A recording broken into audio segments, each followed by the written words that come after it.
Michigan looks to win their first national championship in nearly 20 years against Villanova. Yesterday, Michigan coach John Beilein was asked if the university will ever honor the Fab Five team that led Michigan to 2 Final Fours in the early 90s. Beilein said, quote, "We love the Fab Five and we continue to reach out to the Fab Five. I'm looking forward to the times when we get everybody in that group together."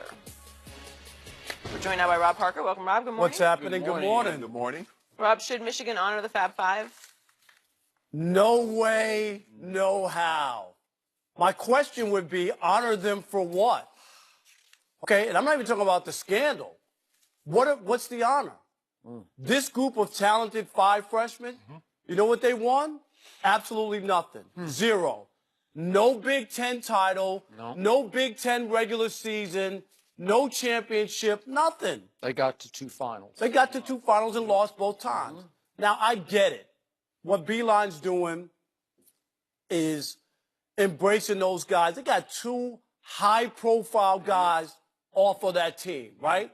Jalen's on TV every other day. Jalen Rose, Chris, yep. right? Jalen Rose.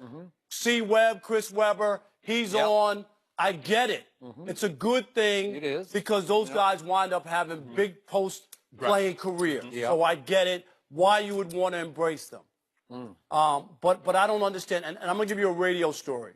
This is back in 1994. Perry Watson was one of the assistant coaches who was a legendary basketball high school coach in Detroit and also an assistant with Steve Fisher, right, at Michigan. I had him on the radio show, and my partner thought he had me all set up. He said, "Perry, Rob doesn't think that the Fab Five were a great team." And this is Perry Watson, Jalen Rose's high school coach, the whole 9 yards. He says, "Rob is right. We weren't great. We didn't win anything." And that's the point. But even if you push the scandal aside, which of course is a mark against the university. So I just for my edification here. So you can only be great if you win something. You can't be great if you don't win anything. What are you honoring? Is what I'm asking you. What would be the reason you're honoring this? They change. They're an indelible part of Michigan basketball tradition, and more people remember the Fab Five that actually remember the team that won in '89. That's fine, but I'm saying they had their 30 for 30. Culturally, yes. Yes. Baggy shorts, black socks, I get all that. Yes. But I don't know, really, you're doing, as a university, what exactly are you honoring? All those Final Four banners, someone won that. Now, you can erase and say, we're going to take it down. But, Skip, you can't make me unhear and make me unlearn what I've already learned. You can't make me unsee what I saw. I saw that team cut down the nets and go to the Final Four, back-to-back. What they did is because before them, yeah, you could have 1 or 2 freshmen, but you need the upperclassmen to take you over the top. You saw Michael Jordan, but they had James Worthy. They had some upperclassmen. You saw Patrick Ewing. But before them, 5. Nah, you ain't doing nothing with no 5 freshmen. And what you see now, Skip, what you see with the Dukes, what you see with the Kansases, what you see with the Kentuckys, is because of them.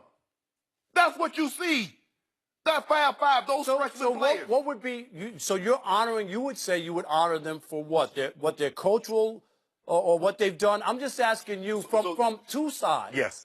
A, they didn't win anything, and B, they didn't win the national championship. Okay, but they never won a Big Ten title. They didn't win anything. They didn't win anything. And number 2, they had one of the biggest scandals in college basketball as well. So as a university, what exactly are you telling your alumni about the Fab Five? What exactly are you telling me? I'm telling that they had baggy shorts and black socks? I'm telling the alumni, hey, you want to get some more players like that? You got to go back in your bag. That's what I'm telling Go back in your bag and get another booster like Ed Martin. Exactly. To provide the best team money can buy. Exactly. That's what he did. Yes. Because Chris Webber lied to the grand jury about how much money he took from Ed Martin and got busted for that and was lucky not to do jail time for that.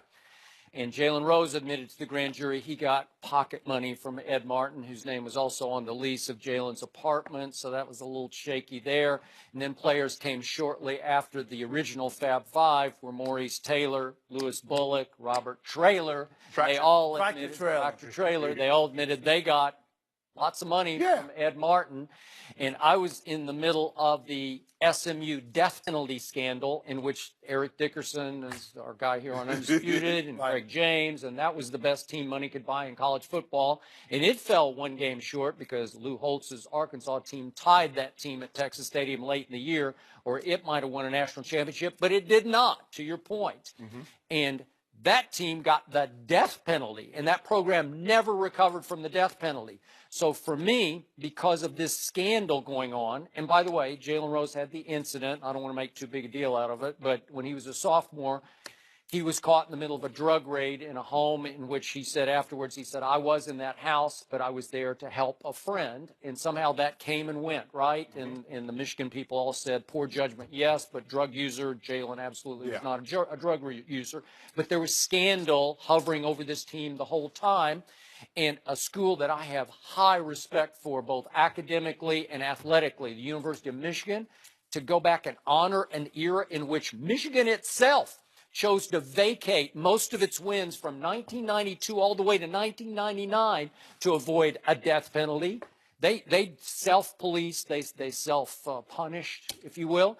And Skip, I'm not saying how can you honor that? Skip, I'm not Would saying you honor that era? a Final Four banner up on the wall, but just have the guys come back, all stand on the court, and wave to the crowd. Skip, Okay, that's fine, but we're talking about hanging a banner, right? Isn't that what we're talking about? Hold on, Skip, hold on. Y'all make it so all these freshmen, they go to University of Kentucky because they love horses. No. What do you mean? No. Well, I don't know. Well, okay, let me. Shannon, you know, wait a minute, and I get what you're saying, and whether it's on the up and up and what's going on there in Kentucky, but there is a difference. We talk about it all the time. When you get caught and convicted compared to suspicion, there's plenty of players we know who are probably got elected to the Baseball Hall of Fame who probably used steroids. Did they get busted, Skip? No, they didn't get busted, so they get to go in. Barry And the other guys. busted. No, I'm just saying, but there are other Shannon, people. you can't say everybody's doing it, Right. so they should be able to No, do it. but I'm just, Skip, I'm not saying, okay, I'm not saying they should have a banner. I mean, put the Fab Five, just put the name, Fab Five. Just put it on the wall. Is that all you want? That's all I want.